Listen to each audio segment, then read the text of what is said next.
ಶುದ್ಧ ಹಾಲಿಗೆ ದೇವರ ವಾಕ್ಯ ಹೋಲಿಕೆಯಾಗಿದೆ ಪ್ರಿಯ ಸಹೋದರ ಸಹೋದರಿ. ಮತ್ತು ನಾವು ನೋಡ್ತೇವೆ ದೇವರ ವಾಕ್ಯ ಯಾವುದಕ್ಕೆ ಹೋಲಿಕೆ ಆಗಿದೆ. ಮತ್ತಾಯ 4:4 ನೋಡ್ತೇವೆ, ಮನುಷ್ಯನು ರೊಟ್ಟಿ ತಿಂದ. ಹಾಗಾದರೆ ದೇವರ ವಾಕ್ಯ ಯಾವುದಕ್ಕೆ ಹೋಲಿಕೆ ಆಗಿದೆ? ರೊಟ್ಟಿಗೆ ಹೋಲಿಕೆ ಆಗಿದೆ. ನಾವು ಧರ್ಮೋಪದೇಶ ಕಾಂಡ 8:3 ನಾವು ನೋಡ್ತೇವೆ, ಅಲ್ಲಿ ಸಹ ಇದೇ ವಾಕ್ಯ ಹೇಳ್ತೇವೆ, ದೇವರ ವಾಕ್ಯ ಮನ್ನಕ್ಕೆ ಹೋಲಿಕೆಯಾಗಿದೆ. ಮೊದಲನೇದಾಗಿ ಹಾಲಿಗೆ ಹೋಲಿಕೆಯಾಗಿದೆ, ಎರಡನೇದಾಗಿ ರೊಟ್ಟಿಗೆ ಹೋಲಿಕೆಯಾಗಿದೆ, ಮೂರನೇದಾಗಿ ಮನ್ನಕ್ಕೆ ಹೋಲಿಕೆಯಾಗಿದೆ. ಇನ್ನೊಂದು ಕಡೆಗೆ ಪೌಲ ಏನು ಬರೀತಾ ನೋಡ್ರಿ, 1 ಕೊರಿಂಥ 3ನೇ ಅಧ್ಯಾಯ, 1 ಕೊರಿಂಥ 3ನೇ ಅಧ್ಯಾಯ, 1 ಕೊರಿಂಥ 3ನೇ ಅಧ್ಯಾಯ ಹಾಗೂ ಮೊದಲಿನ 2 ವಚನಗಳನ್ನು ಓದಿಕೊಳ್ಳೋಣ. ಓಕೆ. ಸಹೋದರರೇ, ನಾನಂತೂ ದೇವರ ಆತ್ಮನಿಂದ ನಡೆಸಿಕೊಳ್ಳುವವರಿಗೆ ತಕ್ಕಂತೆ ನಿಮ್ಮ ಸಂಗಡ ಮಾತಾಡಲಾರದೆ, ಪ್ರಾಪಂಚಿಕರು ಕ್ರಿಸ್ತನ ವಿಷಯದಲ್ಲಿ ಎಳೆಗೂಸುಗಳು. ಕ್ರಿಸ್ತನ ವಿಷಯದಲ್ಲಿ ನೀವೇನಾಗಿದ್ದೀರಿ? 20 ವರ್ಷ ಆದರೂ ಏನಾಗಿರ್ತೀರಿ ನೀವು? 20 ವರ್ಷ ಆದರೂ 20 ವರ್ಷದ ಮನುಷ್ಯ ಅಂಬೆಗಾಲು ಹೆಚ್ಚಿ ನಡೀತಾ ಇದ್ರೆ ಹೆಂಗನ್ಸುತ್ತೆ ನಿಮಗೆ? ಓಕೆ. ಎಳೆಗೂಸುಗಳು ಆಗಿರುವಂಥವರಿಗೆ ತಕ್ಕಂತೆ ನಿಮ್ಮ ಸಂಗಡ ಮಾತಾಡಬೇಕಾಯಿತು. ನಿಮಗೆ ಹಾಲು ಕುಡಿಸಿದನು, ಅನ್ನ ಕೊಡಲಿಲ್ಲ. ಅನ್ನ ತಿನ್ನೋದಕ್ಕೆ ನಿಮಗಿನ್ನೂ ಹಲ್ಲಿಲ್ಲ, ನಿಮಗೇನಿಲ್ಲ, ಶಕ್ತಿ ಇಲ್ಲ. ಈಗಲಾದರೂ ಶಕ್ತಿ ಇಲ್ಲ. ಇದೇ ಮಾತನ್ನು ನಿಮ್ಮ ವಿಷಯದಲ್ಲಿ ಹೇಳ್ಬೋದಾ? ಪ್ರಿಯರೇ, ವಾಕ್ಯ ಓದುವವನು, ಅರಗಿಸಿಕೊಳ್ಳುವವನು, ಅದನ್ನು ತಿನ್ನುವವನು, he will not be same. he will not be same.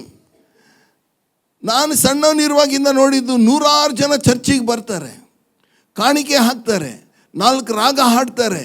ಪ್ರಿಯ ಸಹೋದರ ಸಹೋದರಿ, ಅವ್ರ ಕೈಯಲ್ಲಿ ಬೈಬಲ್ ಇದೆ, ಅವರ ಹೊಟ್ಟೆಯೊಳಗೆ ದೇವರ ವಾಕ್ಯ ಏನೂ ಇಲ್ಲ. ಅದಕ್ಕೆ ಅವರು ಜೀವನದಲ್ಲಿ ಮೇಲೆ ಬರಲಿಲ್ಲ, ಅವರು ಉದ್ಧಾರ ಆಗಲಿಲ್ಲ. ಉದ್ಧಾರ ಆಗಬೇಕಾದ್ರೆ ಇದನ್ನು ಕೇಳಬೇಕು, ಕೈಕೊಂಡು ನಡಿಬೇಕು, ಅರಿಕೆ ಮಾಡಬೇಕು. ಆಗ ಜೀವನದಲ್ಲಿ ಸಂಪೂರ್ಣವಾದಂಥ ಬದಲಾವಣೆ ಉಂಟಾಗ್ತದೆ. ಅಷ್ಟು ಮಾತ್ರವಲ್ಲ, ನೋಡ್ರಿ, ಎಷ್ಟು ಜನರಿಗೆ ಸ್ವೀಟ್ ಇಷ್ಟ? ಎಲ್ರದ್ದು ಬಿಡ್ರಿ, ನೀವು ಕೈ ಎತ್ತಿ ತೋರಿಸಿ ಎಷ್ಟು ಜನರಿಗೆ ಇಷ್ಟ. ಯಾರ್ಯಾರಿಗೆ ಸ್ವೀಟ್ ಇಷ್ಟನೋ ನೀವೆಲ್ಲ ದೇವರ ವಾಕ್ಯ ಓದ್ರಿ. ಯಾಕಂದರೆ ನಿನ್ನ ವಾಕ್ಯವು ಜೇನಿಗಿಂತಲೂ ಸಿಹಿಯಾಗಿದೆ. ಹಲ್ಲೆಲೂಯಾ. ಏನಂದರೆ ಕೀರ್ತನೆ 19:10 ನಾವು ನೋಡ್ತೇವೆ, ಅವು ಜೇನಿಗಿಂತಲೂ ಶೋಧಿಸಿದ ಜೇನು ತುಪ್ಪಕ್ಕಿಂತಲೂ ಸಿಹಿಯಾಗಿವೆ. ಇದು ಸತ್ಯಪ್ರಿಯರೇ. ದೇವರ ವಾಕ್ಯ ನೀವು ಮೊದಲು ಎಂಜಾಯ್ ಮಾಡೋದಿಲ್ಲ, ದೇವರ ವಾಕ್ಯ. ಆದರೆ ಪ್ರಿಯರೇ, ದೇವರ ವಾಕ್ಯನ ಮೂಲಕ ಕಾರ್ಯ ಮಾಡ್ತಾ ಇರುತ್ತೆ. ನೀವು ಅದರಲ್ಲಿ ಬೆಳೀತಾ ಹೋದರೆ ನಿಮ್ಮನ್ನು ಯಾರೂ ಹಿಡಿಯೋಕ್ಕಾಗಲ್ಲ. ದೇವರ ವಾಕ್ಯ ನಿಮ್ಮೊಳಗೆ ತುಂಬಿ ತುಳುಕ್ತದೆ. ಕ್ರಿಸ್ತನ ವಾಕ್ಯವು ನಿಮ್ಮಲ್ಲಿ ಸಮೃದ್ಧಿಯಾಗಿ ವಾಸಿಸಲಿ. ಹಲ್ಲೆಲೂಯಾ. ದೇವರ ವಾಕ್ಯ ಏನು ಮಾಡುತ್ತೆ ಹೇಳ? ಮೊದಲನೇದಾಗಿ ದೇವರ ವಾಕ್ಯ ಕಾರ್ಯಸಾಧಕವಾದದ್ದು. ದೇವರ ವಾಕ್ಯ ನಾವು ಬೆಳೆಯುವಂತೆ ಮಾಡ್ತದೆ, ನಾವು ಫಲ ಕೊಡುವಂತೆ ಮಾಡ್ತದೆ. ಇನ್ನೊಂದು ಹೇಳ್ತೇನೆ, ದೇವರ ವಾಕ್ಯ ತಾಯಿಯಂತೆ ನಮ್ಮನ್ನು ಸಂತೈಸ್ತದೆ. ಹಲ್ಲೆಲೂಯಾ. ಬೈಬಲ್ ಅನೇಕರು ಓದೋದು ಏನಕ್ಕೆ ಗೊತ್ತಾ? ಏನಾದರೂ ಒಂದು ಸ್ವಲ್ಪ ಸಂತೈಸಿವೆ, ಅದಕ್ಕೆ ಅವರು ಓದೋದು ಬರೀ ಕೀರ್ತನೆಗಳನ್ನು ಓದ್ತಾರೆ.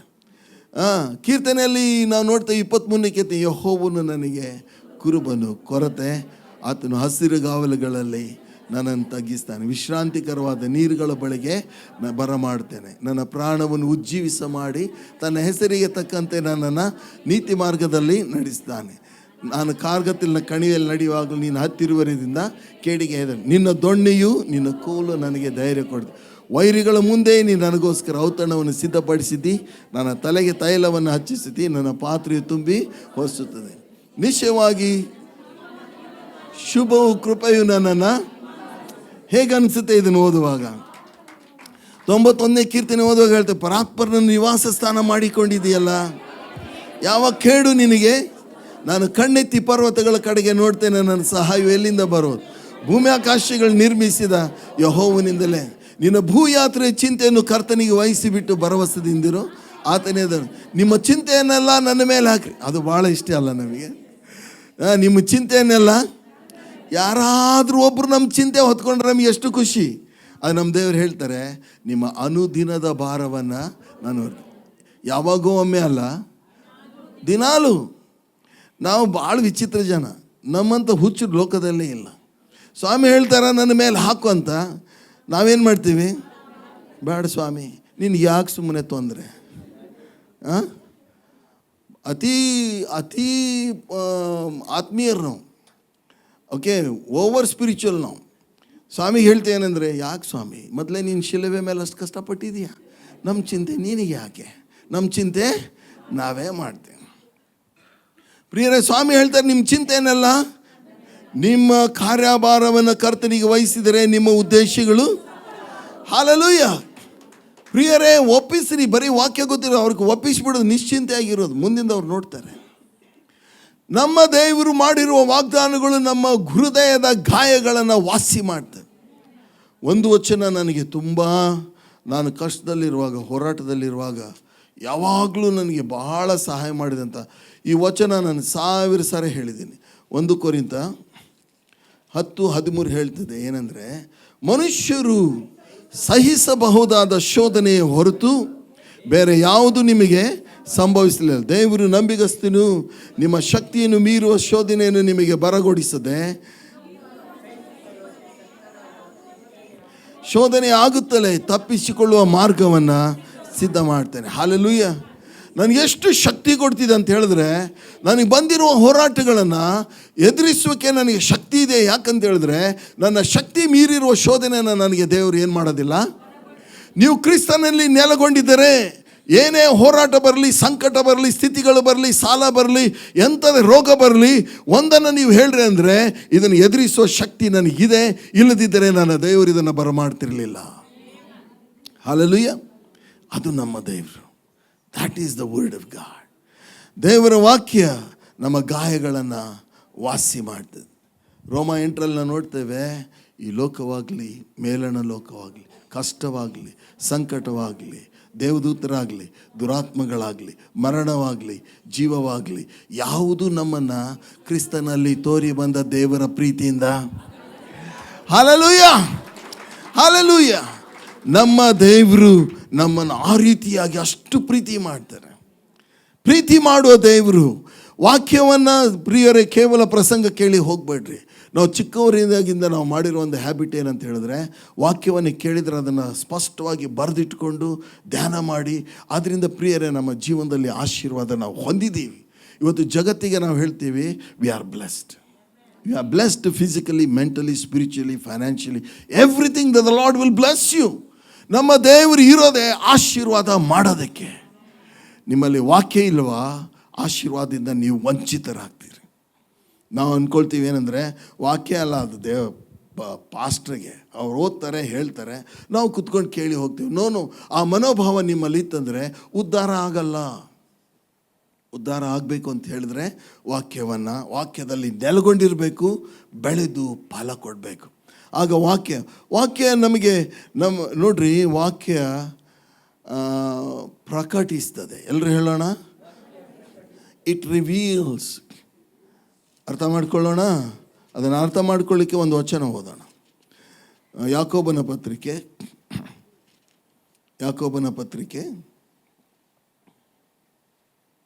1ನೇ ಅಧ್ಯಾಯ ಹಾಗೂ 22ನೇ ವಚನ. ವಾಕ್ಯದ ಪ್ರಕಾರ ನಡೆಯುವರಾಗಿರ್ರಿ, ಅದನ್ನು ಕೇಳುವರು ಮಾತ್ರವೇ ಆಗಿದ್ದು ನಿಮ್ಮನ್ನು ನೀವೇ ಮೋಸಪಡಿಸಿಕೊಳ್ಳಬೇಡ್ರಿ.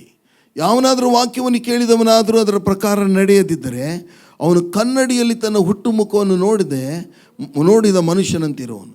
ಇವನು ತನ್ನನ್ನು ನೋಡಿಕೊಂಡು ಹೋಗಿ ತಾನು ಹೀಗಿದ್ದೇನೆಂಬುದನ್ನು ಆ ಕ್ಷಣವೇ ಮರೆತು ಬಿಡು. ನಾನು ಫಸ್ಟ್ ಟೈಮ್ ಪರದೇಶಕ್ಕೆ ಹೋದಾಗ ಒಂದು ಹೋಟ್ಲ್ ಹಾಲಿಡೇ ಇನ್ನಲ್ಲಿ ನಾನು ನಿಲ್ಕೊಂಡಿದ್ದೆ. ದೊಡ್ಡ ಕನ್ನಡಿಯಲ್ಲಿ, ಬಾತ್ರೂಮಲ್ಲಿ ದೊಡ್ಡ ಕನ್ನಡಿ, ಒಳ್ಳೆ ಬಿಸಿನೀರು, ಫಸ್ಟ್ ಕ್ಲಾಸ್ ಸ್ನಾನ ಮಾಡಿ ಬಂದೆ. ಕನ್ನಡಿನೇ ಕಾಣ್ತಾ ಇಲ್ಲ. ಯಾಕಿರ್ಬೋದು? ಆವಿ ಎಲ್ಲ ತುಂಬ್ಕೊಂಬಿಟ್ಟಿದೆ, ಸ್ಟೀಮ್. ಕನ್ನಡಿ ಮೇಲೆ ಆವಿ ಇದ್ದರೆ ನಿನ್ನ ಮುಖ ಕಾಣುತ್ತಾ? ಕಾಣಲ್ಲ. ಪ್ರಿಯರೇ, ಜಗತ್ತಲ್ಲಿ ಎಷ್ಟೊಂದು ಧರ್ಮ ಗ್ರಂಥಗಳಿವೆ, ಅದರ ಮೇಲೆಲ್ಲ ಏನಿದೆ? ಆವಿ ಇದೆ, ನಿಮ್ಮ ಮುಖ ಕಾಣ. ನಿಮ್ಮ ಮನೆಯಲ್ಲಿ ನಿಮ್ಮ ಕನ್ನಡಿ ಸರಿಯಾಗಿ ಕಾಣ್ತಾ ಇಲ್ಲ ಅಂದರೆ ಏನು ಮಾಡ್ತೀರಾ? ಕಾಲಿನ್ ಹಾಕ್ತೀರಾ. ಅದಕ್ಕೆ ಕಾಲಿನ್ ಹಾಕಿಬಿಟ್ಟು ಏನು ಮಾಡ್ತೀರಾ? ಯಾಕಷ್ಟು ಕ್ಲೀನ್ ಮಾಡಬೇಕದನ್ನ? ಯಾಕಂದರೆ ಎಲ್ಲ ಮುಖದ ಮೇಲೆ ಏನೇನಿದೆ, ಕಾಡಿಗೆ, ಲಿಪ್ಸ್ಟಿಕ್ಕು, ಪೌಡರು, ಕಸ ಎಲ್ಲ ಚಂದ ಕಾಣಬೇಕು ನಮಗೆ. ಎಲ್ಲ ನೋಡ್ಕೊಂಡಾಗ ಇವಾಗ ನೀವು ಚೆನ್ನಾಗಿದ್ದೀರಿ ಅಂತ ಹೇಳೋದು ಯಾವುದು? ನೀವು ಹಿಂಗೆ ಇದ್ದೀರಿ ಅಂತ ಹೇಳೋದು ಯಾವುದು? ಕನ್ನಡಿ. ಪ್ರಿಯರೇ, ಈ ದೇವರ ವಾಕ್ಯ ನೀವು ಓದಿದರೆ ಇಟ್ ರಿವೀಲ್ಸ್ ಯು. ನೀನು ಯಾರು ಅಂತ, ನಾನು ಯಾರಂತ ನನ್ನನ್ನು ಕಂಡುಕೊಂಡಿದ್ದೆ ಇದರಿಂದ. The Bible reveals who you R.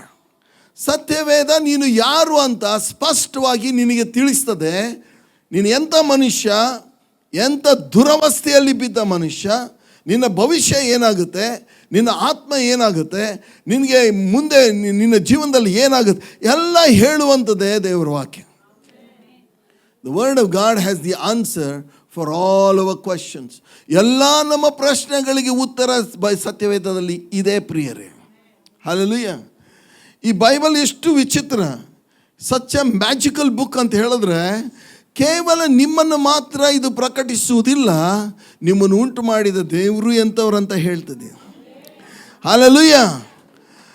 ಅವರ ದೇವರನ್ನು ತಿಳಿದವರು ಬಲಿಷ್ಠರು, ಅವರು ಕೊಳ್ಳೆಯಾಗಿ ಸಂಪಾದನೆ ಮಾಡೋರು. ನಿಮ್ಮ ದೇವರನ್ನು ವಾಕ್ಯದ ಮೂಲಕವಾಗಿ ನೀವು ತಿಳ್ಕೊಂಡ್ರೆ ಏನಾಗುತ್ತೆ? You will become strong. ನಮಗೆ ಹೇಳಬೇಡ್ರಿ, ಬೈಬಲೆಲ್ಲ ಓದೋದು ಕೆಲವ್ರದ್ದು ಮಾತ್ರ, ಅವ್ರು ಮಾತ್ರ ಓದಲಿ, ನಾವೆಲ್ಲ ಇಲ್ಲ. ಇಲ್ಲಿರೋರು ಎಲ್ರಿಗೂ ನಾನು ನಿಮಗೆ ರಿಕ್ವೆಸ್ಟ್ ಮಾಡ್ಕೊಳ್ಳೋದಂದರೆ, read the word of God daily. ಪ್ರತಿದಿನ ಸ್ವಲ್ಪ ನಮ್ಮ ಜೀವನದಲ್ಲಿ ಡಿಸಿಪ್ಲಿನ್ ಅನ್ನೋದು ಬೇಕು. 8 ಗಂಟೆ 9 ಗಂಟೆಗೆ ಹೇಳೋರೆ ನಿಮ್ಮ ಅಲಾರ್ಮ್ಗಳನ್ನು 5:05 ಇಟ್ಟು ಹೇಳ್ರಿ. ನಿದ್ದೆ ಕಡಿಮೆ ಮಾಡಿ. ಓಕೆ, ಯಾಕೆಂತ ಹೇಳಿದ್ರೆ ಬಹಳ ನಿದ್ದೆಯಲ್ಲಿ ಸೋಮಾರಿಗೆ ಏನು ಹೇಳ್ತೇನೆ ಅಂದರೆ,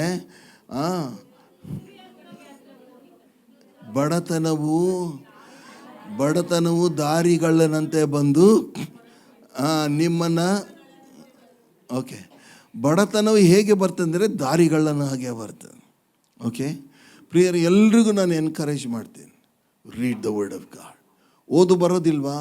ಮೊಬೈಲಲ್ಲಿ ಬೈಬಲ್ ಇದೆ, ಹಾಕಿ ಕೇಳ್ರಿ. Read the word of god. ವಾಕ್ಯದಲ್ಲಿ ಅಷ್ಟು ಶಕ್ತಿ ಇದೆ. ವಾಕ್ಯ ಬದಲಾಯಿಸ್ತದೆ. ವಾಕ್ಯ ದೇವರು ಯಾರು ಅಂತ ತಿಳಿಸೋದೆ ವಾಕ್ಯ. ಬೈಬಲ್ಲು ಕೇವಲ ನೀನು ಯಾರು ಅಂತ ತಿಳಿಸೋದು ಮಾತ್ರವಲ್ಲ, ದೇವರನ್ನು ತಿಳಿಸ್ತದೆ. ನಿನ್ನ ವೈರಿ ಯಾರು ಅಂತ ತಿಳಿಸ್ತದೆ. ಓದ್ರಿ, ಬೇರೆ ಪುಸ್ತಕಗಳನ್ನು ಓದ್ರಿ, ಫೈಂಡ್ ಔಟ್ ಮಾಡ್ರಿ. Who is Satan, who is the devil, who is our enemy. Get it from other books. Nowhere in the world, ಜಗತ್ತಿನಲ್ಲಿ ಯಾವ ಪುಸ್ತಕವು ಸೈತಾನನ್ನು ಎಕ್ಸ್ಪೋಸ್ ಮಾಡಲಿಕ್ಕೆ ಸಾಧ್ಯ ಇಲ್ಲ. Only the Bible ಎಕ್ಸ್ಪೋಸಸ್ who Satan is. ದೆವ್ವ ಬಂದರೆ ಏನು ಮಾಡ್ತೀರಿ? ರಾತ್ರಿ ದೆವ್ವಗಳ ಕತೆ ಮಲಗಿದಾಗ, ಅವ್ರು ಯಾರು ದೆವ್ವಗಳ ಕತೆ ಭಾಳ ಮಾತಾಡಿರ್ತಾರೆ ನೋಡ್ರಿ. ಅವತ್ತು ಅವರೊಬ್ಬರೇ ಮಲಗಲ್ಲ. ಅವತ್ತು ಇನ್ನೊಬ್ರು ಯಾರು ಇರ್ತಾರಲ್ಲ, ಅವ್ರ ಜೊತೆಗೆ ಹೋಗಿ ಆ ರೂಮಲ್ಲಿ, ಯಾಕೆ ಇಲ್ಲಿ ಮಲಗ್ತಾ ಇದ್ದೀವಿ? ಯಾಕೋ ಇಲ್ಲೇ ಮಲಗಬೇಕು ಅನಿಸ್ತದೆ. ದೆವ್ವದ ಭಯ ಆಗಿರುತ್ತಂತ ಹೇಳಲ್ಲ, ಯಾಕೋ ಇಲ್ಲೇ ಮಲಗಬೇಕು ಅನ್ನಿಸ್ತಾ ಇದೆ. ಪ್ರಿಯ ಸಹೋದರಿ, ದೆವ್ವಗಳು ನೋಡ್ರಿ, ನೀವೇ ಹೇಳ್ರಿ, ನೀವು ಹಾವಿಗೆ ಜಾಸ್ತಿ ಭಯ ಪಡ್ತೀರಾ? ಹಾವು ನಿಮಗೋಸ್ಕರ ಜಾಸ್ತಿ ಪಡ್ತೀರ? ಹಾವು ಭಯ ಪಡ್ತಿದೆ. ಈ ಸತ್ಯ. ಸೈತಾನ ಏನು ಮಾಡ್ತಾನಂದರೆ, ಯಾರನ್ನು ನುಂಗ್ಲಿ ಅಂತ ಬರ್ತಾನಲ್ಲ. ಒಂದ್ಸತೆ ಸ್ಮಿತ್ ವಿಗಲ್ಸ್ವರ್ತ್ ದೇವರ ದೊಡ್ಡ ಸೇವಕ. ಅವನು ರಾತ್ರಿ ಅವ್ರ ಮನೆಯಲ್ಲಿ ಲೈಟ್ ಇರಲಿಲ್ಲ, ಲೈಟ್ ಹೋಗಿಬಿಡ್ತಾನೆ. ಹೋದ ತಕ್ಷಣ ಮನೇಲಿ ಮೇಲೆ ಕೂತ್ಕೊಂಡಿದ್ದಂತೆ, ಕೆಳಗಡೆ ಸೆಲ್ಲರಲ್ಲಿ ದೊಡ್ಡ ಸೌಂಡ್ ಆಯ್ತು. ಏನಾಯ್ತಪ್ಪ ಅಂಥೇಳಿ ಮೇಣಬತ್ತಿ ತೊಗೊಂಡ್ಬಿಟ್ಟು ಕೆಳಗೆ ಬಂದು, ಕತ್ತಲಿದೆ, ಕ್ಯಾಂಡಲ್ ಹಚ್ಕೊಂಡು ಬಂದಾಗ ಅತಿ ವಿಕಾರವಾಗಿರುವಂಥ, ಭಯಂಕರವಾಗಿ ಭಯ ಹುಟ್ಟಿಸುವಂಥ ಸೈತಾನ್ನ ಅಲ್ಲಿ ನಿಂತ್ಕೊಂಡಿದ್ದಾನೆ. ನೀವು ಅಲ್ಲಿದ್ದಿದ್ರೆ ಏನು ಮಾಡ್ತಿದ್ದಿ? ಏನಾಗ್ತಿತ್ತು ನಿಮ್ಮ ಪರಿಸ್ಥಿತಿ? ನಿಮಗೆ ಕರೆಂಟ್ ಬಂದಿದ್ದು ಗೊತ್ತಾಗಲ್ಲ, ಬೆಳಕಾಗಿದ್ದು ಗೊತ್ತಾಗಲ್ಲ, ಯಾಕಂದರೆ ಫೇಂಟಾಗಿ ಹೋಗ್ಬಿಟ್ಟಿರ್ತೀರ.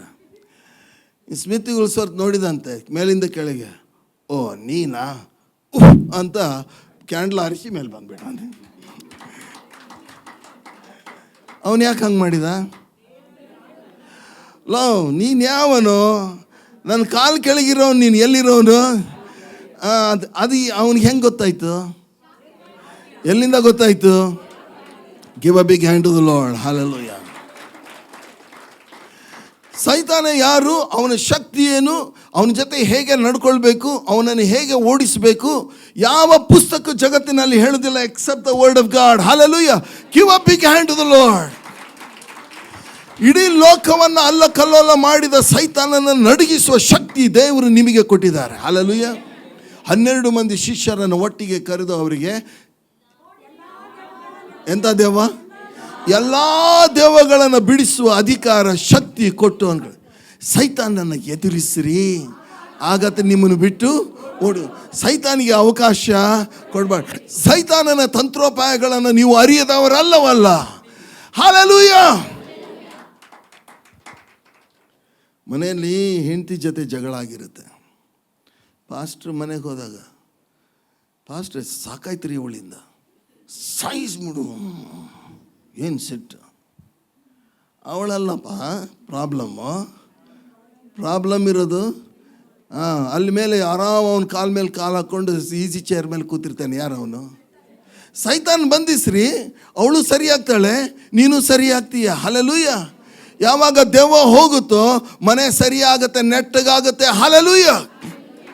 ಪ್ರಿಯ ಸಹೋದರಿ, ಯಾರೋ ಒಬ್ರು ಹೇಳಿದರು, ನಮ್ಮ ಯಜಮಾನರು ನಮ್ಗೆ ಭಾಳ ತೊಂದರೆ ಕೊಡ್ತಾಯಿದ್ರು, ನಮ್ಮ ಓನರ್ ನಮಗೆ ಭಾಳ ತೊಂದರೆ ಅವ್ರಿಗೆ ನಾನು ಹೇಳಿದ್ದಿಷ್ಟೇ, ಅವ್ರ ಮೈಯಾಗಿನ ದೆವ್ವ ಬಿಡಿಸಿ. ಹೋಗಿ ಅವ್ರ ಮುಖದ ಮೇಲೆ ಅಲ್ಲ ಹೇಳೋದು, ನಿಮ್ಮ ರೂಮಲ್ಲಿ ನಿಮ್ಮ ಪ್ರೇಯರ್ ಮಾಡುವಾಗ ಅವರಲ್ಲಿ ಕೆಲಸ ಮಾಡೋ ಎಲ್ಲ ದೆವ್ವವೇ ನೀವು ಮಾಡೋರೆ ಪಾಸ್ಟ್ರಿ ಹೇಳಾರಂತೆ, ಎಲ್ಲ ದೆವ್ವವೇ. ಅವ್ರು ಔಟ್ ಆಗಲ್ಲ, ನೀವೇ ಔಟ್ ಆಗ್ತೀರ.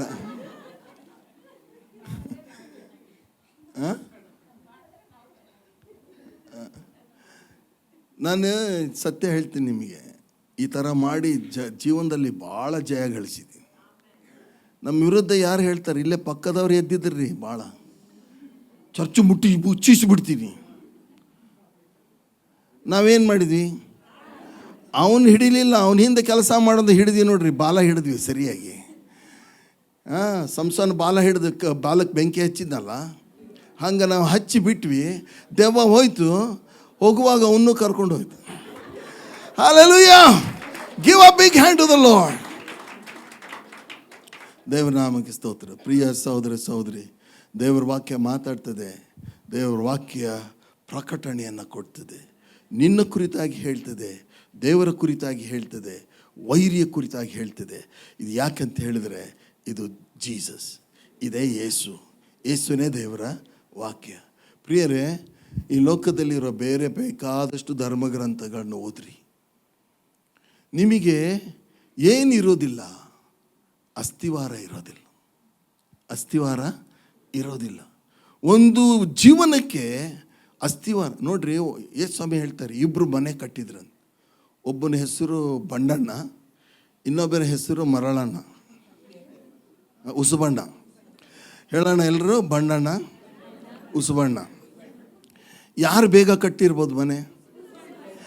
ಉಸುಬು ಹಿಂಗೆ ಎಳೆದ್ಬಿಟ್ಟು ಹಾಕಿ ಬೇಗ ಕಟ್ಟಿ, ಪಾಸ್ಟರ್ ನವೀನ್ ಕರೆದು ರಿಬ್ಬನ್ ಕಟ್ ಮಾಡಿ ಒಂದು ಬಿರಿಯಾನಿ ಹಾಕಿ, ಆಹಾ ಏನು ಮ್ಯೂಸಿಕ್ಕು, ಏನು ಕಲರು ಎಲ್ಲ ಆಯಿತು. ಎಲ್ಲಿ ಮಠ? ಮಳೆ ಬರೋವರೆಗೆ. ಒಮ್ಮೆ ಮಳೆ ಬಂತು, ಆಮೇಲೆ ಪಾಸ್ಟರ್ ನವೀನ್ ಹುಡುಕಿದ್ರು, ಪಾಸ್ಟರ್ ನವೀನ್ ಬೇರೆ ದೇಶಕ್ಕೆ ಹೋಗ್ಬಿಟ್ಟಾರೆ. ಅಲ್ಲೆಲ್ಲ ಮನೆ ಏನಾಯಿತು? ಬಿದ್ದೋಯ್ತು. ಈ ಬಂಡೆ ಮೇಲೆ ಮನೆ ಕಟ್ಟೋನು. ಪ್ರಿಯ ಸಹೋದರಿ, ಈ ವಾಕ್ಯವನ್ನು ನೀವು ಓದ್ರಿ, ನಿಮ್ಮ ಜೀವನಕ್ಕೆ ಎಂಥ ಅಸ್ತಿವಾರ ಇರುತ್ತೆ. ಹೋರಾಟ ಬರುತ್ತೆ, ಸಂಕಟ ಬರುತ್ತೆ, ಮಳೆ ಬರುತ್ತೆ, ಗಾಳಿ ಬೀಸುತ್ತೆ, ಏನೇ ಆದರೂ ಸಹ ನಿನ್ನ ಮನೆ ಸ್ಥಿರವಾಗಿ ಇರ್ತದೆ. Hallelujah. That is a power. ಸ್ವಾಮಿ ಹೇಳ್ತಾರೆ, ಆದದರಿಂದ ಈ ನನ್ನ ಮಾತುಗಳನ್ನು ಕೇಳಿ ಅವುಗಳನ್ನು ಕೈಕೊಂಡು ನಡೆಯುವವನು ಬಂಡೆಯ ಮೇಲೆ ಮನೆಯನ್ನು ಕಟ್ಟಿಕೊಂಡ ಬುದ್ಧಿಯುಳ್ಳ ಮನುಷ್ಯನು. Hallelujah. You are a wise man. How to become a wise man? By reading obeying the word of God. You will become a wise man. ಅರೆ ಯಾರೇನಾದರೂ ಹೇಳ್ಕೊಳ್ಳಿರಿ, ನಾವು ಆಕ್ಸ್ಫರ್ಡಿಗೆ ಹೋಗಿಲ್ಲ, ನಾವು ಕೇಂಬ್ರಿಡ್ಜಿಗೆ ಹೋಗಿಲ್ಲ, but we are wise people because we know how to live. ಜೀವನ ಹೇಗೆ ಮಾಡಬೇಕಂತ ನಾವು ಕಲ್ತಿದ್ದೀವಿ. ಯಾಕಂದರೆ ಕಲಿಸಿದವರೇ ಯೇಸು ತನ್ನ ವಾಕ್ಯದ ಮೂಲಕವಾಗಿ ಕಲಿಸಿದರು. ಹಲ್ಲೆಲೂಯ. ನಾನು ಯಾವಾಗಲೂ ಹೇಳಿದ್ನಲ್ಲ, ನಮ್ಮ ಅಂಗಡಿಗೆ ಒಬ್ಬ ಪ್ರೊಫೆಸರ್ ಬರ್ತಾಯಿದ್ದ. ಆ ಪ್ರೊಫೆಸರ್ ಎಷ್ಟು ಕಲ್ತಿದ್ದಾನೆ ಅಂತ ಹೇಳಿದ್ರೆ, ನಾನೇ ಟೈಪ್ ಮಾಡೋದು ಅವ್ರ ಲೆಟ್ರು. ಅವ್ರ ಹೆಸರು ಹೊಡೆದು ಪೂರ್ತಿ ಹೋಗೋದು ಅವರು. ಲಂಡನ್ನು, ಅಮೇರಿಕಾ, ಎಲ್ಲೆಲ್ಲೋ ಏನೇನೋ ಕಲ್ತಿದ್ದಾರೆ. ಅವ್ರು ಅನ್ನಕ್ಕೂ ಬರಲ್ಲ ನನಗೆ. ಅಷ್ಟೊಂದು ಕೊಡೋದು ಮತ್ತು ಕೆಳಗೆ ಅರ್ಧ ಲೈನ್ ಆದಮೇಲೆ ಕ್ಲೋಸ್ ಆಗೋದು. ಅಷ್ಟೊಂದು ಕಲ್ತಿದ್ದಾನೆ ಅಪ್ಪ. ಅವ್ರು ಬೆಳಿಗ್ಗೆ ಜೋಲಿ ಹೊಡ್ಕೊಂಡು ಬರೋರು. ಎಣ್ಣೆ ಪಾರ್ಟಿ. ಒಂದು ಸರಿ ನಾನು ಧೈರ್ಯ ಮಾಡಿ ಕೇಳಿದೆ, ಸರ್ ಯಾಕೆ ಸರ್ ಬೆಳಿಗ್ಗೆ 10 ಗಂಟೆಗೆ ಅಂದೆ. ಮಿಸ್ಟರ್ ನವೀನ್, ಮೈ ವೈಫ್ ಏನಂದರು, ಅವಳು ಕಂಡ್ರೆ ಕುಡಿಬೇಕು ಅನ್ನಿಸ್ತದೆ. ನಾನು ಹೇಳಿದೆ, ಸರ್ ಇಷ್ಟೊಂದು ಕಲ್ತಿದ್ದೀರಲ್ಲ ನೀವು, ಇದು ಕಲ್ತದ್ದು ನಿಮ್ಮ ಹೆಂಡತಿನ ಸಂಭಾಳನೆ ಮಾಡೋಕ್ಕೆ ಕಲಿಸ್ಲಿಲ್ವಾ? ಅವ್ರಿಗೆ ಉತ್ತರನೇ ಇಲ್ಲ. ಇಷ್ಟೊಂದು ಕಲ್ತಿದ್ದಾನೆ, ಯಾರನ್ನ ಸಂಭಾಳಿಸೋಕ್ಕಾಗಲ್ಲ? ಹೆಂಡತಿನ ಸಂಭಾಳಿಸೋಕ್ಕಾಗುವಂಥದ್ದೇ ಈ ವಾಕ್ಯದ ಮೂಲಕ. ಸಮಸ್ಯೆಗಳು ಬಂದಾಗ ಧೈರ್ಯದಿಂದ ಎದುರಿಸೋದಕ್ಕೆ ಶಕ್ತಿ ಕೊಡೋದೇ ದೇವರ ವಾಕ್ಯ.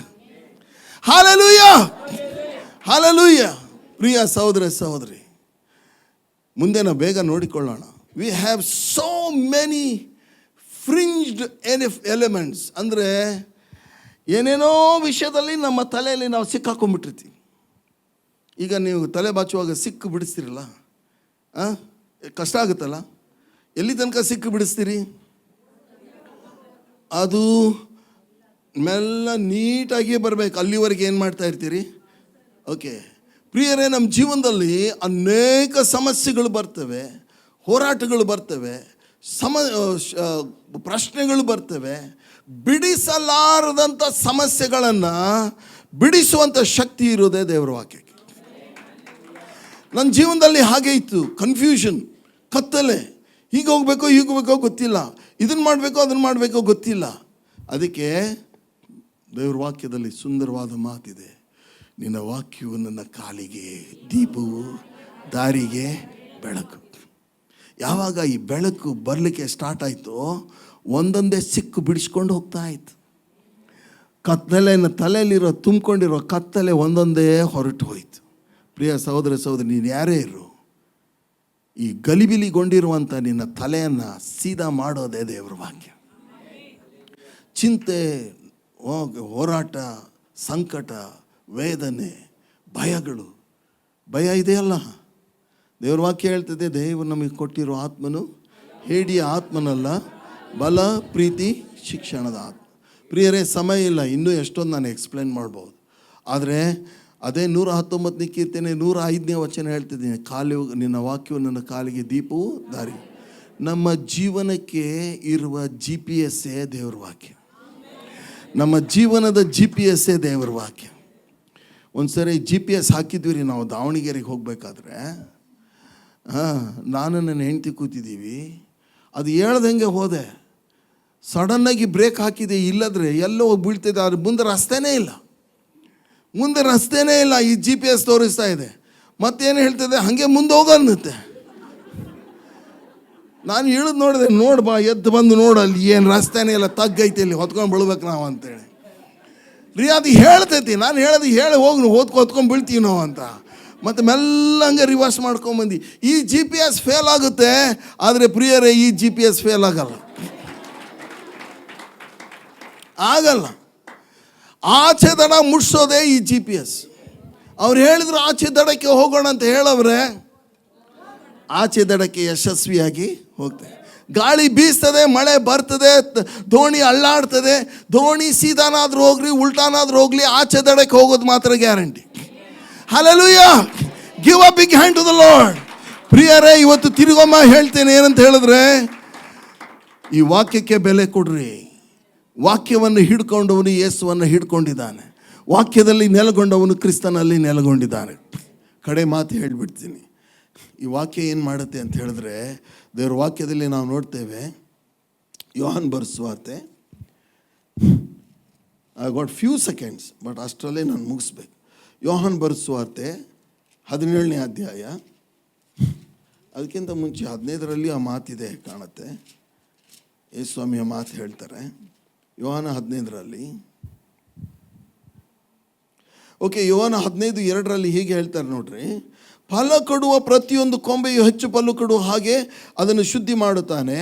ನಾನು ನಿಮಗೆ ಹೇಳಿದ ವಾಕ್ಯದ ದೆಸೆಯಿಂದ ಈಗ ಶುದ್ಧರಾಗಿದ್ದೀರಿ. ವಾಕ್ಯ ಏನು ಮಾಡುತ್ತೆ? ಎಲ್ಲರೂ ಹೇಳೋಣ, ವಾಕ್ಯ ಏನು ಮಾಡುತ್ತೆ? ವಾರಕ್ಕೊಮ್ಮೆ ಎಷ್ಟು ಜನ ಸ್ನಾನ ಮಾಡ್ತೀರಿ? ದಿನಾಲು ಯಾಕೆ ಮಾಡ್ಬೇಕ್ರಿ? ವಾರಕ್ಕೊಮ್ಮೆ ಮಾಡಿದ್ರೆ ಆಗಲ್ವಾ?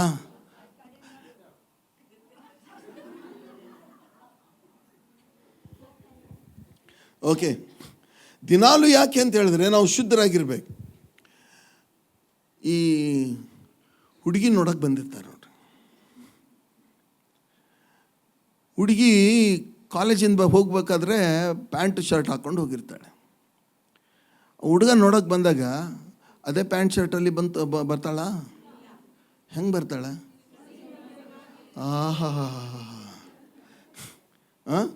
ಅವತ್ತು ಕೆಲವು ನೋಡಿದವರು ಇವಳೇನಾ